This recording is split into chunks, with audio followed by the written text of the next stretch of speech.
বন্ধুরা তোমরা দেখছো তোমাদের প্রিয় ইউটিউব চ্যানেল মা অনলাইন পয়েন্ট।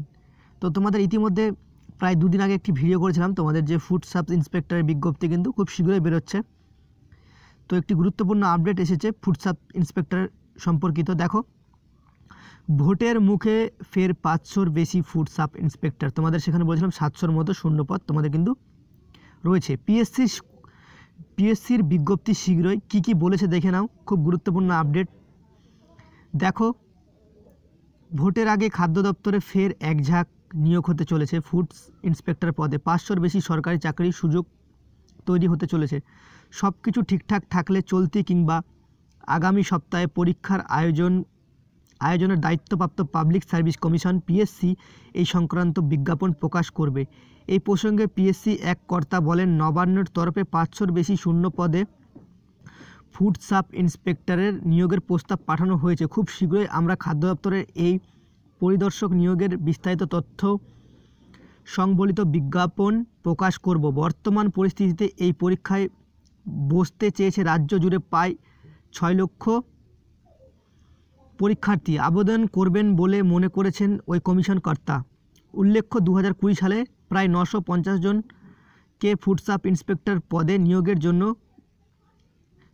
বিজ্ঞাপন দিয়েছিল পিএসসি, যাতে প্রায় 9 লাখের কাছাকাছি আবেদন পড়েছিল। গত সপ্তাহে অর্থাৎ 28শে ডিসেম্বর এই পরীক্ষার চূড়ান্ত ইন্টারভিউ শেষ করেছে কমিশন। 3,500 সফল প্রার্থীর ইন্টারভিউ দ্রুত শেষ করতে 1 ডজন ভোট করেছিল পিএসসি, যার নজির এই সাংবিধানিক নিয়ামক সংস্থার ইতিহাসে নেই। কয়েকদিনের মধ্যেই ফুড সাব ইন্সপেক্টর পদে 950 শূন্যপদ পূরণের চূড়ান্ত মেধা তালিকা প্রকাশ করবে কমিশন। এই প্রক্রিয়ায় চলাকালীন ফের নতুন করে 500 বেশি ফুড সাব ইন্সপেক্টর পদে কর্মী নিয়োগের তোড়জোড় শুরু করেছে পিএসসি। এই পরীক্ষায় বসতে হলে আবেদনকারী অবশ্যই ন্যূনতম মাধ্যমিক উত্তীর্ণ হতে হবে, বয়স হতে হবে 18 থেকে 40 বছরের মধ্যে। তবে এসসি, এসটি, ওবিসিদের জন্য যথাক্রমে 5 ও 3 বছর অতিরিক্ত ছাড়। এই ক্ষেত্রে কার্যকর হবে পিএসসি সূত্রের খবর। ফুড সাব ইন্সপেক্টর পদে প্রথমে লিখিত পরীক্ষা হবে। মাধ্যমিক যোগ্যতা মানের এই লিখিত পরীক্ষায় সফল প্রার্থীদের ইন্টারভিউ ডাকা হবে। প্রাথমিক লিখিত পরীক্ষার সুনির্দিষ্ট কাট অফ মার্কস স্থির করবে পিএসসি।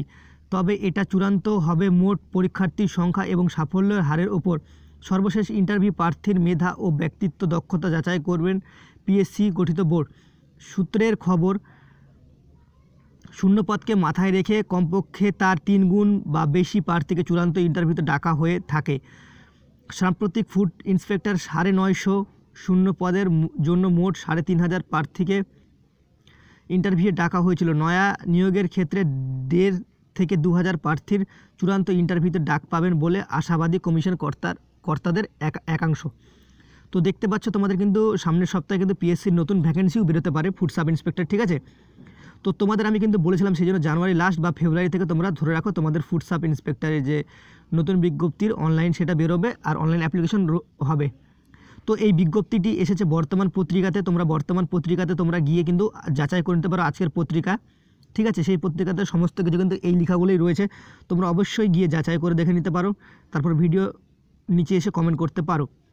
তোমাদের আমি আগাগোড়া থেকেই বলছিলাম যে তোমাদের পিএসসির যে ফুড সাব ইন্সপেক্টর আবারও নিয়োগ হবে। 700 প্রায় 700-র মতো ভ্যাকেন্সি, এখানে বলেছে 500-র বেশি। তো তোমরা ধরে রাখো প্রায় 500 থেকে 700-র মধ্যেই হবে। তো তোমাদের নতুন ভ্যাকেন্সির বিজ্ঞপ্তির যে অনলাইনে ফর্ম ফিল আপ সেটা কিন্তু ফেব্রুয়ারি মাসেই, জানুয়ারি মাসে লাস্ট, ফেব্রুয়ারি ফার্স্ট, মানে ফেব্রুয়ারি মাসে তোমাদের হবেই অনলাইনে অ্যাপ্লিকেশনের। তো অনলাইন অ্যাপ্লিকেশন শুরু হবে ফেব্রুয়ারি মাসে। তোমরা ধরে রাখো যে তোমাদের জানুয়ারি মাসে যদি না হয়ে থাকে কোনো কারণে, তো ফেব্রুয়ারি মাসে তোমাদের কিন্তু হবেই, ঠিক আছে। তো ভিডিওটা এইটুকু ছিল। দেখে ভালো লাগলে অবশ্যই একটা লাইক করে দিও, প্রচুর পরিমাণে বন্ধুদের মাঝে শেয়ার করে দিও। জয় হিন্দ, জয় ভারত। দেখা হচ্ছে পরবর্তী ভিডিওতে। ততক্ষণে তোমরা ভালো থাকো, সুরক্ষিত থাকো। বাই।